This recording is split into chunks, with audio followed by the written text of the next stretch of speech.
My name is Roger, and I'm the Executive Director of Teen Challenge in Chattanooga. I have been with Teen Challenge for 38 years. I've been in Chattanooga 22 years, so I've been doing this longer than probably everybody here in the room before you were born.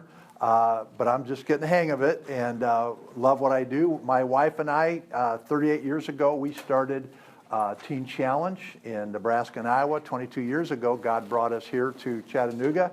And as hard as it was to leave the Midwest, all I have to do is think about they're buried under snow right now when we're not. So don't miss it all that much. But let me just give you a little background on Teen Challenge. Teen Challenge, back in 1958, Teen Challenge, there was a pastor, actually, small church, Pennsylvania. He had been following a trial that had been taking place in New York City. On trial was a group of teen gang members that they had killed a 17-year-old crippled boy in a park. They were on trial for murder. And as this pastor was watching this, watching the news, watching this trial that's taking place, he saw as they would bring these, I think it was like 5, 6, 7 young men that were shackled together. They would bring them in, you know, from the holding cell in the morning, and then at night they would shackle them, bring them out of the courtroom. And as he was watching this take place, and he saw the hopelessness on these young men's faces, being a pastor, being a man of God, he began to pray. And night after night, as he was praying, he was saying, God, why doesn't somebody help these young men? Why doesn't somebody help them? And one night, as he was praying, that still small voice of the Holy Spirit spoke to his heart and said, David, why don't you help those young men? And so a pastor by the name of David Wilkerson left that little church in Pennsylvania, went to New York City, and out of his obedience, God birthed the ministry of Teen Challenge. And it was born in Brooklyn. Some years later came a movie and as well as a book, The Cross and Switchblade. This is kind of a little 50th anniversary edition we did a couple years ago. But, well, you know, 1958, gang violence and drug addiction, that was a ghetto problem. You know, that was a problem in major inner city ghetto neighborhoods. It was not a problem in good old USA. Well, then, in the late 60s, early 70s, Vietnam, all the social and political upheaval that began to happen in America, while that was happening, something else was happening. Gangs and drugs came out of the inner city and spread all across the country. And so today, we have an epidemic problem with violent gangs, drug addiction, alcoholism across our nation.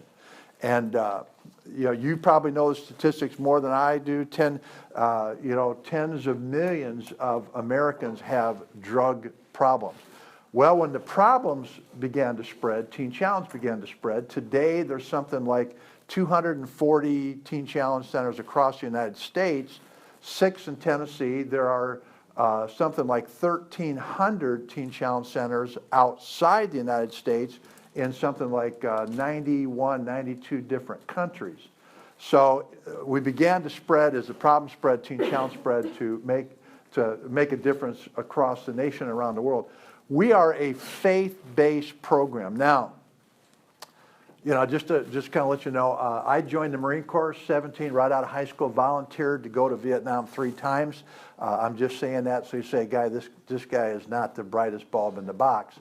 You know, I don't have a degree in counseling. I don't have a degree in substance abuse. I just love people, and God has called me to do this, to reach out to hurting people. Now, without that kind of background, you know, I probably think, well, I'm really, you know, I'm not qualified to do this in the educational sense. That's, you know, that's not. But what happened in my life that in God's way of preparing me was that in June of 1970, as a 22-year-old young Marine, I was laying in a hospital bed in Vietnam. I'd been blown apart by a grenade, shot twice, bayoneted as I was laying on the ground, and this was my 3rd time being wounded in Vietnam. Laying in that hospital bed at 22 years old, I was 3 months from my 23rd birthday. This was my 3rd tour in Vietnam. This was my 3rd time being wounded. And as I was laying in that hospital bed in intensive care, I saw my twin brother as he walked past me and walked up to a doctor, and he said, I'm Sergeant Helly's brother. Could you tell me how my brother's doing? And the doctor looked at my brother, and I could see him out and hear him out of the corner of my eye. I could see him. And I heard, as a 22-year-old young Marine, I heard the doctor tell my brother, said, son, your brother's going to die. We've done everything that we can do. And when my brother, who had walked past me, when the doctor brought him to my bed, when he recognized me, his face turned white, and he began to weep, and he fell on his, he started to come toward my bed, and his knees, he just buckled, and he fell at the end of my bed, sobbing at the end of my bed. Now, I want to tell you something, guys. As a 22-year-old young man, I felt a fear at that moment greater than anything that I had ever experienced in my life. And I didn't want to die. And I remember just closing my eyes, and I remember praying in my heart and saying, God, if there really is a God, if you let me live, I'll do anything you want. And then I went to sleep.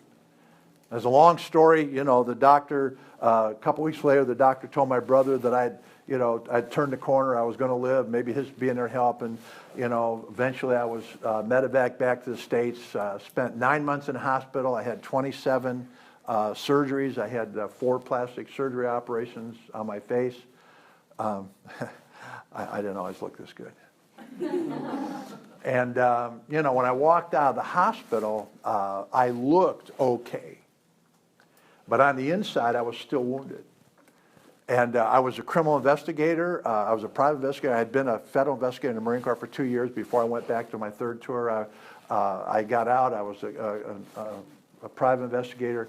And, back then I learned that I could put on nice clothes and I could cover up a lot of scars. And on the outside, everybody thought I was okay, but inside I was still wounded because I would relive Vietnam every single night for 4.5 years.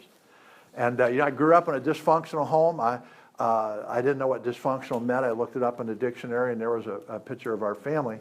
But, my mom was an alcoholic.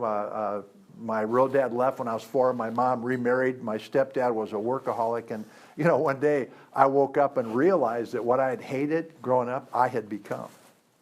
And that was the part that's where God brought me to rock bottom and reminded me of when I had cried out to him. And 42 years ago, my wife and I, we were separated, filing for divorce, met Jesus Christ. And, the night I met Jesus, the nightmares that I'd had for 4.5 years stopped forever. The drinking stopped, and God radically changed my life.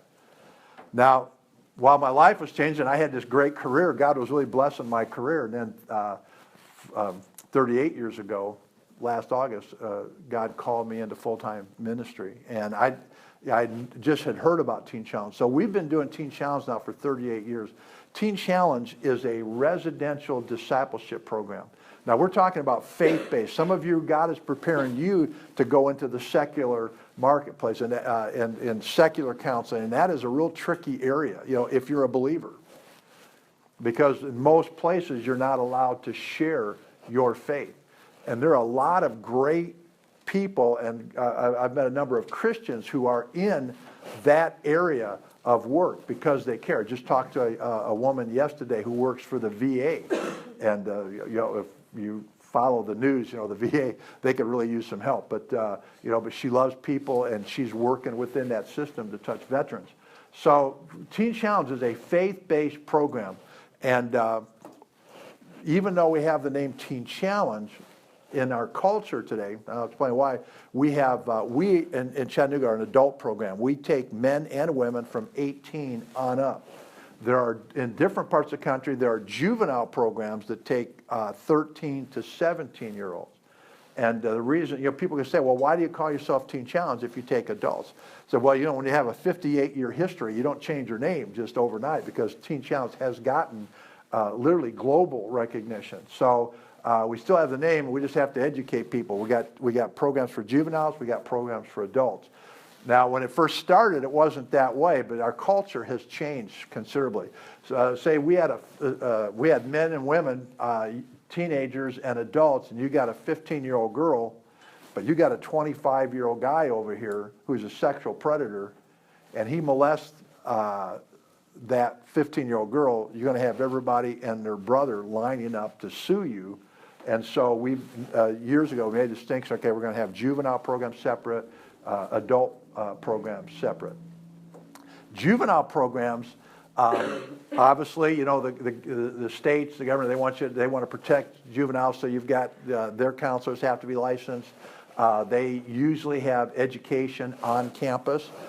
Taking them, you know, you're bringing them there to get their life changed, and put them in a public school is not going to help probably with that. So they usually have it. So there's different requirements.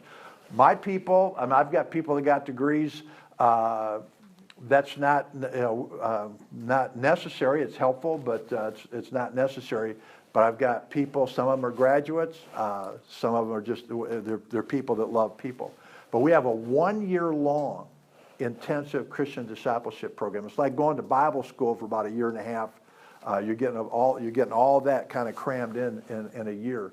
Now, this is, we have hopefully a lot of time for questions and hopefully answers. But you know, we believe that the problems of addiction are, you know, issues of the heart. You know. We've all met people that are educated beyond their intelligence, you know, and I meet people all the time, and they want to argue about, you know, this and that or whatever. But when our young men and women come to our program, you know, they think well, I've got a drinking problem, or I've got a pornography problem, or I've got a sexual addiction, or I've got an eating disorder, or I'm hooked on meth, or what. You know, really, if we understand that we are a three-part person, body, soul, spirit, what they really have is they have a heart problem. The majority of the men and women I get, at least 80% of the women that end up at Teen Challenge have been sexually abused, molested at some time in their past. What's really unfortunate in our culture is how many men that are coming to our program who have been abused at some point in their past. And if we understand that the addiction is an outward manifestation of a much deeper problem. You know, woundedness, you know, brokenheartedness, people who have been abused, rejected, molested, you know, and the addiction, that's just the outward manifestation of it. So we go for the heart. We try to, our goal is to introduce them to the person of Jesus Christ and then disciple them in that personal relationship with Jesus Christ, helping them to build a foundation in their life that when they get out of Teen Challenge, that they will be able to stand on their own addiction-free. It's been a few years since the last large study on Teen Challenge, but when I got into Teen Challenge in '78, they had a study. It was either 76 or 77. It was a government study. I don't know how much money they spent on it back then. I believe it was more profitable than the $500,000, you know, the dollars they spent on, you know, watching a shrimp on a treadmill. That was a really good one. But they went back, and what they did is they took a group of 70 men who had graduated 7 years earlier from a Teen Challenge program. They had all been heroin addicts. And so the government did this extensive study, and they went back, and with the study, they also did urinalysis and blood work to make sure, you know, if these drug addicts were drug-free. And in that study, 86% of these former heroin addicts 7 years later were still drug-free. And when they were asked during the course of this is a government, you know, process, so the study that they're doing. So they were asking these addicts, what do you attribute being drug-free 7 years later to? And they all said the same thing. And it was kind of awkward, you know, if you're a government analysis, you know, because they said Jesus. These addicts, you know, that were free 7 years later said, Jesus Christ gave me the ability and the strength to stay drug-free. And a guy named David Manuel, who is a Christian, wrote a book called The Jesus Factor talking about this study. And so There've been more studies over the years, and for some reason, right up until I think 2002, 2003, Northwestern University, statistically, it's like 86% is kind of like where we're stuck at, you know. But if you compare that to secular programs, you'll find that significantly higher. I was up in Cookeville a couple weeks ago, and a pastor was come up to me, and he had been invited by the local community to be on the DARE and the local drug policy task force, and they had a big conference in San Francisco, I think it was. And they were talking about those problems, and then this speaker was saying, he said, but I want to tell you what the most successful program helping people with addictions in the country is, and he flashed the Teen Challenge logo up on the screen. Now, this pastor in Cookeville was a Teen Challenge graduate, so he went up and was talking to him about that. He said, you know, that's probably the best program. I was at another conference. This has been a few years ago. I was down in Atlanta at a fundraising, conference. Teen Challenge and ministry, we're not in it for the money, but without the money, we're not in it. So I'm at this conference, and so I always like to be there early. So I was talking to the guy that was facilitating, and I said, what do you do? I said, well, I'm with Teen Challenge. He goes, Teen Challenge? He started talking about, what he had heard about and what he knew about Teen Challenge. And then he said something that literally shocked me. He said, do you know that the Betty Ford Clinic, which is one of those high visibility treatment programs, they have less than a 5% success rate? I thought, wow, and see, this is the freedom that we have in a faith-based program. We can share our faith, where if you go into another area, it's a little bit harder. You just have to pray to ask God to give you the wisdom. So we start with the heart, and we begin to mentor them, if you will, in that personal relationship with Christ, because using biblical foundations and biblical teaching. Now, here's a reality. Probably in the last few years, every now and then I'll have a speaker come do chapel, and they'll say, how many of you grew up in church? And this is, for the last few years, probably 40% of our men and women who are in Teen Challenge grew up in church.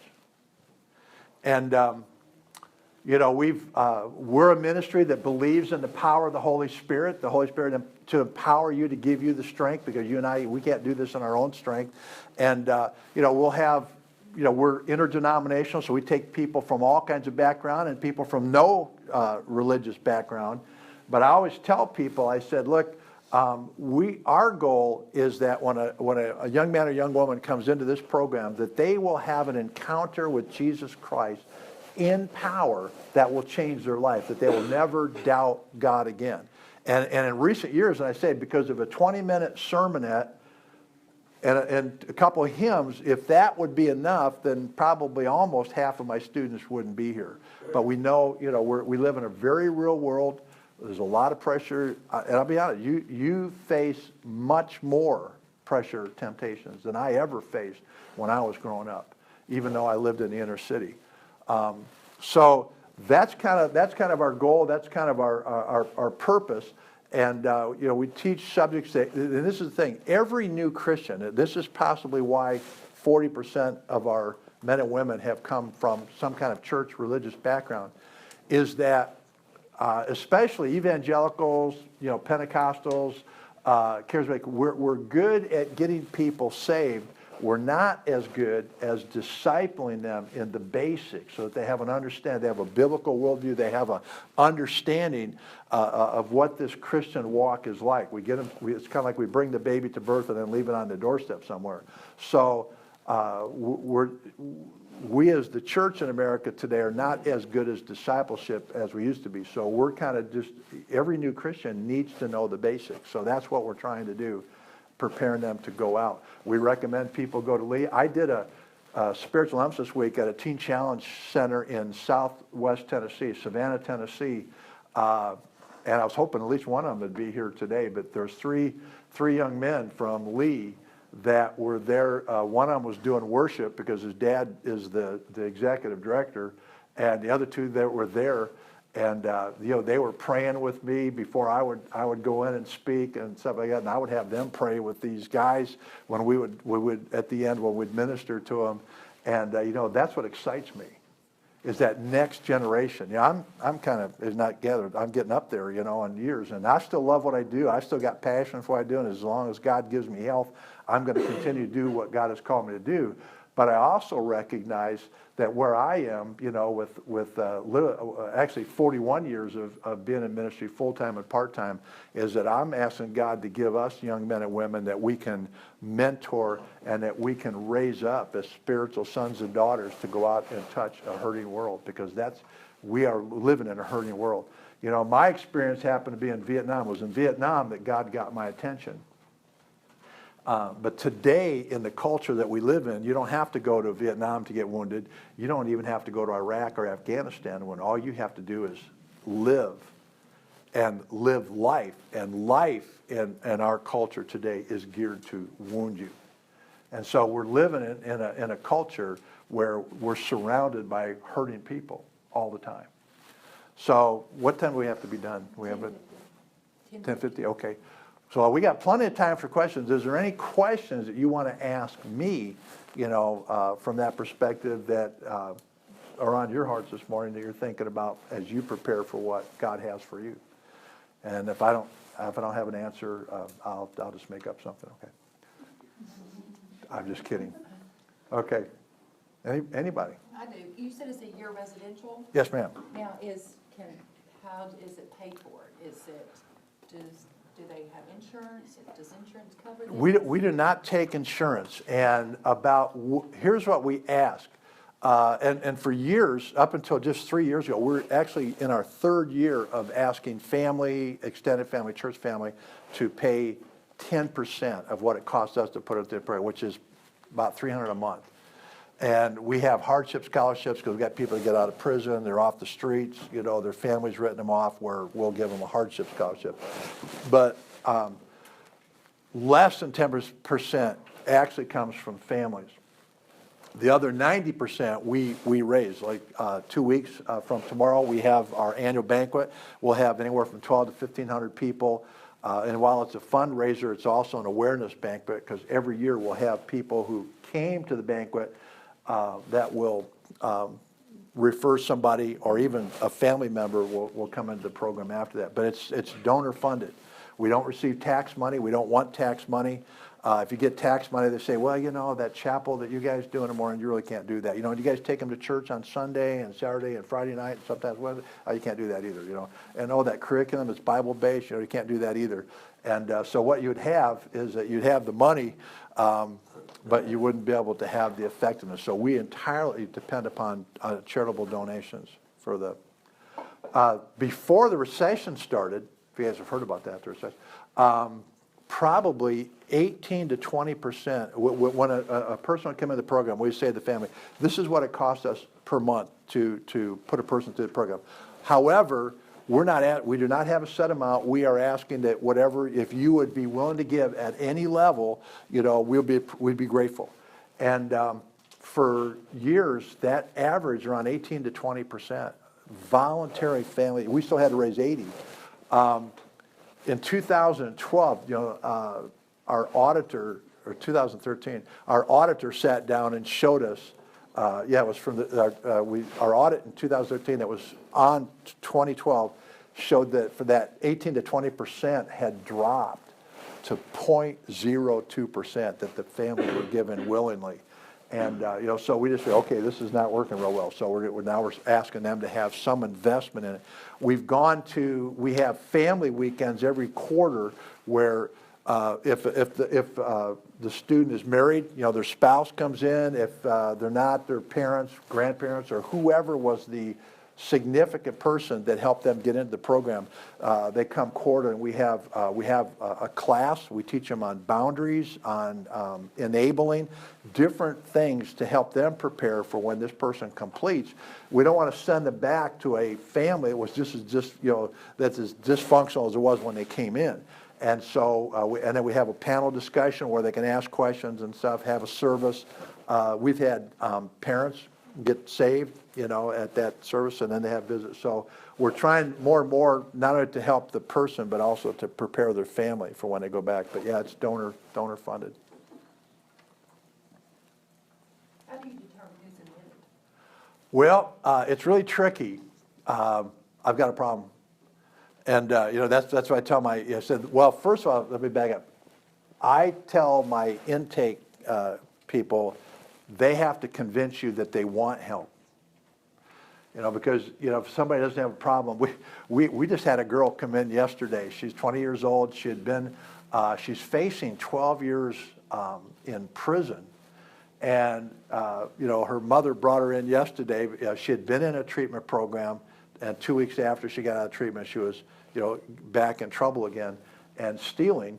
And so it was either 12 years or a year voluntarily in Teen Challenge. And you could just tell she really didn't want to be there, And why do I have to do a year? Why do I have to? Because that's what we have.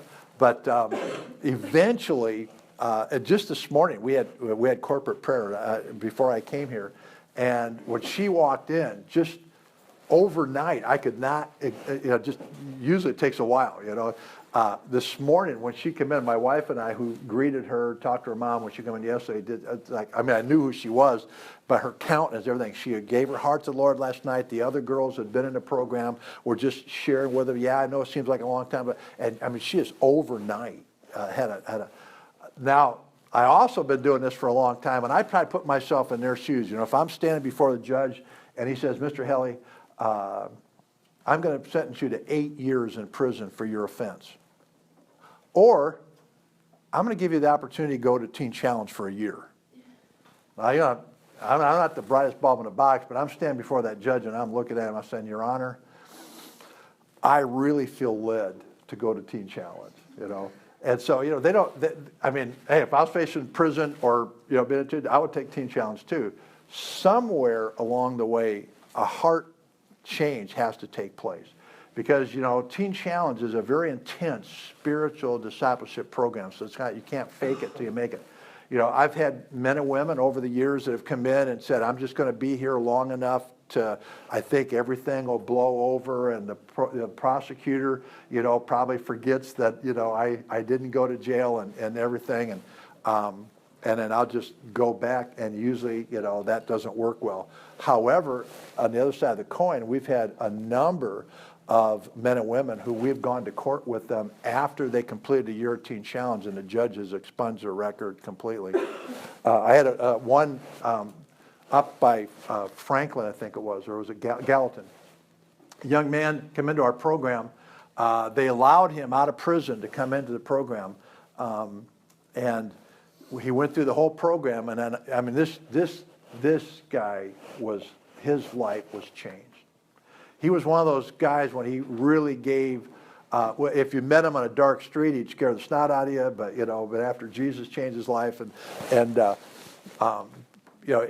he became a leader. He was an encourager.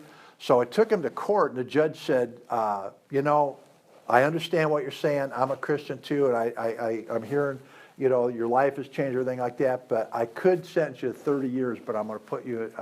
You have to serve a year. And he told me on the way up there, he said, I got my stuff packed. They said, whatever God has for me, if it's to go to prison, I'm ready. One of the best Christmas presents I ever received. This is the thing. Okay. One of the best Christmas I ever got was a handwritten, on a piece of notebook paper with pencil, hand-drawn Christmas card. And on it was a picture of, Teen Challenge, one of our buildings. And inside was the signatures of 30-some guys from the cell block that he was at. That was the church that he started in prison. 30 guys said, thank you for sending Jason, like we did it, thank you for sending Jason here. 30-some guys in his cell block that are part of the church that he started. And so, that's, but they have to want help. Somewhere along the line, they've got to say, you know what, I've been trying to do this myself. We get people there, nobody, when they get out of high school or college, they say, I want to be a drug addict, I want to be an alcoholic. But somewhere along the line, something happens, they start falling in that, and they go to jail for a few days, they get out, they go to treatment. It's kind of like doing life on the installment. And So sometimes Teen Challenge is like the last stop because they've tried everything else. I've had, the average, I think, is 3 or 4 treatment programs that the average student has gone through. But I've got a guy right now, so this is his 15th program that he's been in. But it's the first year-long one. So, anybody else have a question? Or Miss Pam and I, we're going to be having this dialogue. Yeah. Is the success rate different for the juvenile program at all? I don't, that's a good question. I don't know if that is. I think they're much successful than the secular programs, whether it's up there at 86% or not. And this has been a transition back years ago. The juveniles had to be willing to how many 13 or 14-year-olds are willing to go to a year-long program? So it's like their mom and dad take them kicking and screaming all the way. And but something has to happen. The transformation. But this, it works. It works. What's a typical day like? We've asked ourselves that question. I don't know if we've had one yet, but the schedule. They get up in the morning, and they have devotions in their rooms. We have new facilities. We just dedicated about 8 years ago. They have devotions, then they go to breakfast, and they come back, clean up the room and everything, and then we have chapel Tuesdays and Thursdays at 8 o'clock. We have corporate prayer on Wednesdays at 8 o'clock. We have class Monday through Friday for 3 hours. They're intensive discipleship classes. There's like lecture type classes, and then there's personal contracts that they work on, and then they have a personal counselor. Our counselor ratio is like 6 to 1 maximum, because we really want them to have counseling. In the afternoon, we have it's not a big campus. We're right next to, if anybody from Chattanooga, we're right next to Chattanooga Christian School. So, in the afternoon, they'll have them on work crews. The ladies clean a couple of the houses. The guys, we have a lawn crew. We have a house crew cleaning the house, the men's house. We have a shop crew. We have a laundry crew. So we break them into different work teams, and rotating the team leader, looking for leadership potential amongst the different, students. We do community service projects. If we've got, organizations like we have a ministry called Channels of Love that works with people who have AIDS. It's not a residential program, but they come there for meals, for counseling, for classes, and we go. Sometimes we've done painting, some maintenance, repairs. We fix up. Used to be AAA Women's Services. It's now called Choices, Crisis Pregnancy. We've done landscaping or yard work for them. Different, if we can, we have a couple inner city churches near us that we've gone and done projects. We mow some, there's a ministry called Widow's Harvest Ministry. During now spring, summer, fall, we try to send guys to help them with the yards of widows, we mow. And we have, in our neighborhood, we probably have about 7 or 8 lawns of our neighbors. They're primarily, older African-American families and Hispanic that live in our neighborhood that they cannot take care of the lawns. Our guys go out and do that too. So, and then we have, in the evening, they have study hall. Different times we'll go out to different things, activities. This year, Abba's house has a big youth thing called Collide. We've gone to that. We go to different things where there are activities, exposing them, to see what God is doing in that. So, and then, there's always ongoing counseling. They have recreational activity time, stuff like that. They have outings, like their counselors will take them. The guys will get in a van, go hiking somewhere. The ladies will go down the walk. So they're constantly. It's not like a mind-numbing activity, schedule, but just enough. They don't sit around in the living room watching soap operas on TV. I would want to kill myself too if I had to sit around it.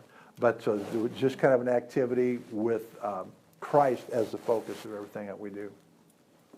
We laugh about that schedule. What's a normal day? So I don't know. We don't have any normal people. Get to see their families? How often? Every other weekend, for the first 30 days, there's no visit from family. They get phone calls after 2 weeks. And then one weekend will be the ladies' visitation, the next weekend will be the guys' visitation. We used to, until we got to like 40 to 45 men and women, we had to kind of break it up. So every other week they can have visitation. They get into, there's 3 phases of the program: induction, training, and reentry, and I'll explain those. At the end of each phase, they get a 5-day pass plus travel.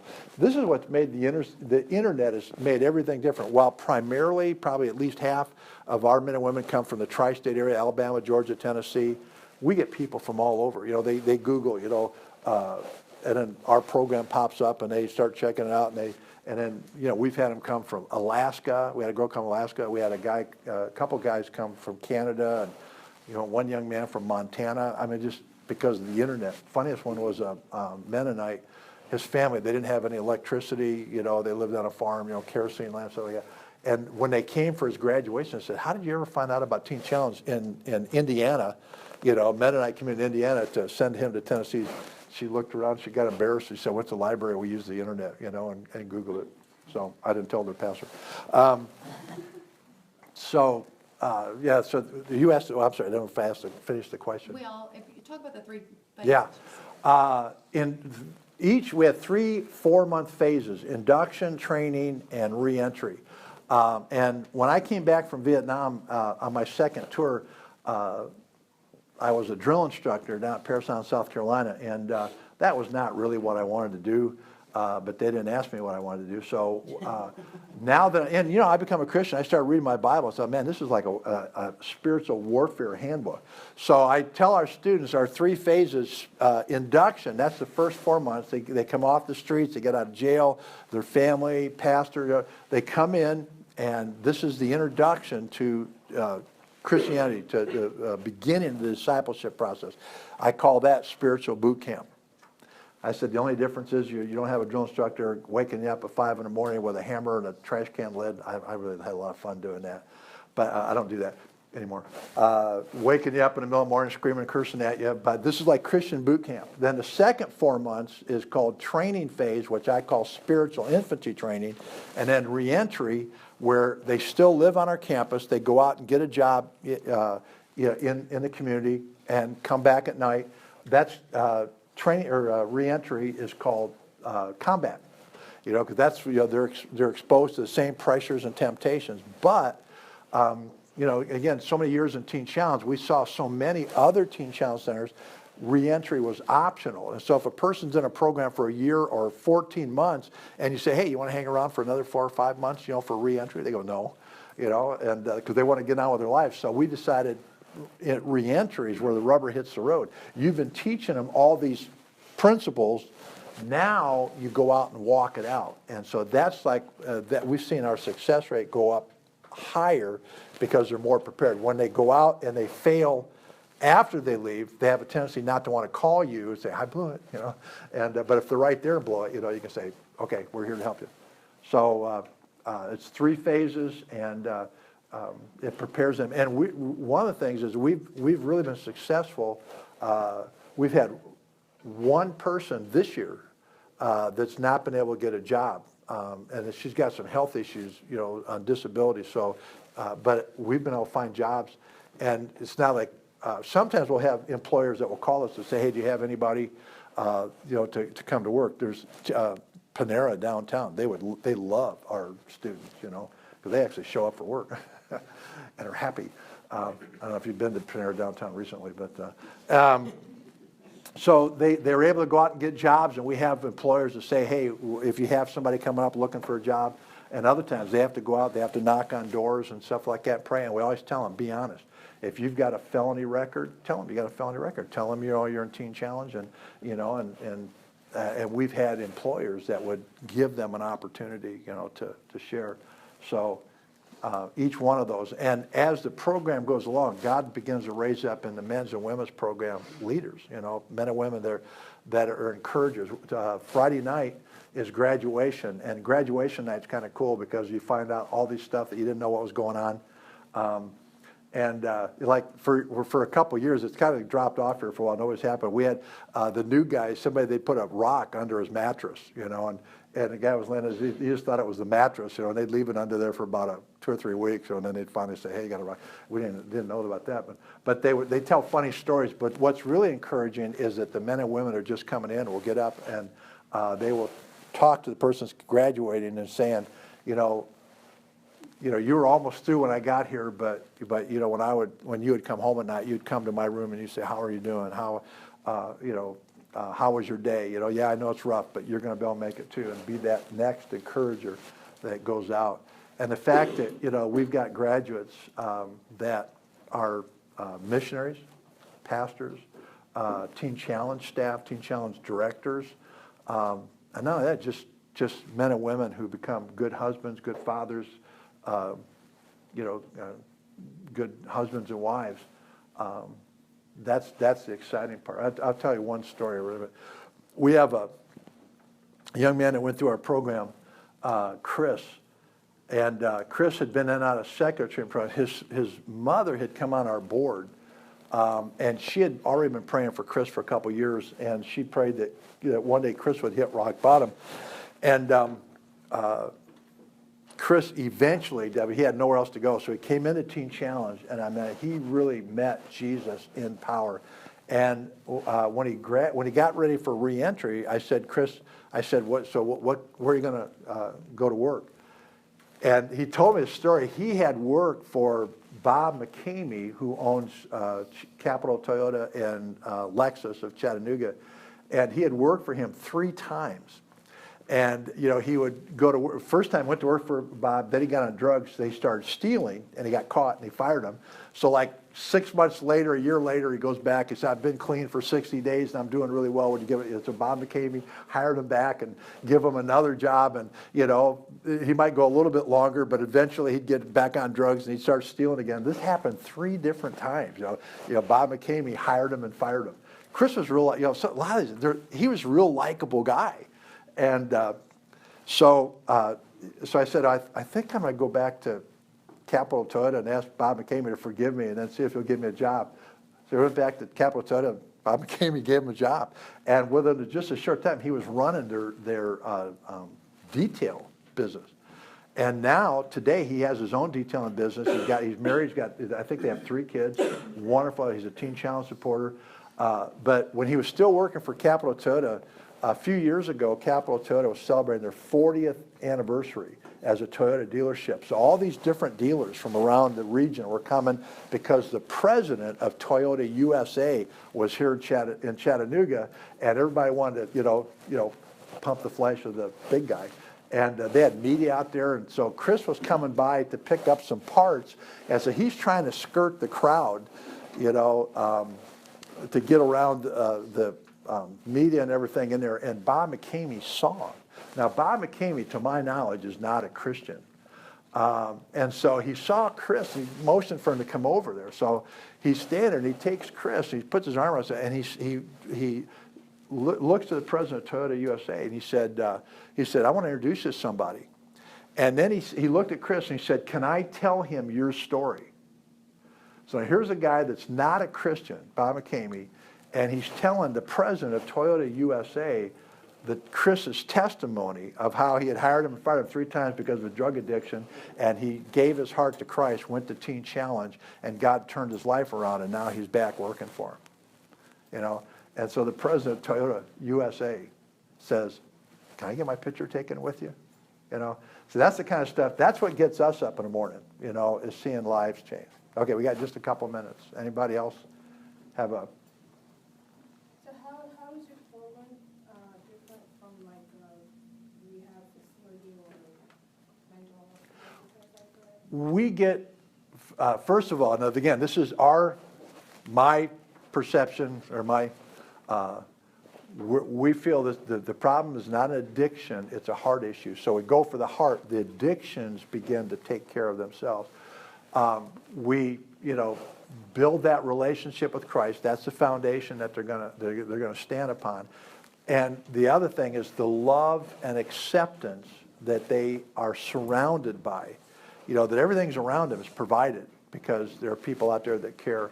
And, not everybody makes it. I mean, we've had a few, I've had 2 students in 38 years that have taken their life. One early on that was the most devastating. A young girl in our program was reaching out to her father. She had always felt rejected, and her father rejected her. And that night, when she went to bed, something snapped. She got up the next morning, went outside, broke into our shed, got a 2-gallon can of gasoline, brought it inside the kitchen of our women's house.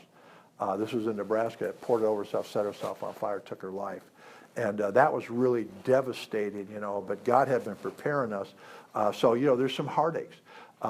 2 years ago at our banquet, there was a couple that they tried to get their grandson to come with them because they had a drug addiction problem. And he said he'd come, but the day of the banquet, his grandfather couldn't find him. So the grandparents and the mother were at the banquet getting really inspired. And, if he will come here, this will change his life.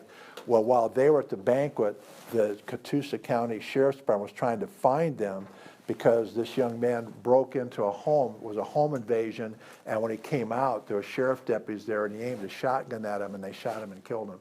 And the grandfather called me the next day just sobbing, that wishing that they had gotten to his grandson a little bit earlier. So our strategy, psychology, if you would, is coming from a biblical point of view. Well, sports fans, that wraps it up. You endured another class, so thank you for letting me be here. Thank you for I appreciate coming. it. Thank you for your Guys, I'll see you Monday, and it looks like chapter 11 presentations. Monday. You bet, and I'll go get that book for you. Are you going back to your office? Okay. I'll get you the full one. My best friend went to Bonafide Teen Challenge. Yeah. But yeah, that's where they make them go. Yeah, he was ripped when he came back. He went from Taco Bell Bella to Hot Muscles. So is he doing well? Yeah, but No, it's okay. I have a lot of friends who got Teen Challenge now, so Well, most of them again. yeah, it's the juvenile program. See, and that's the thing. I didn't get to that. You really need to pray Yeah. whether a juvenile, that's the best thing for me.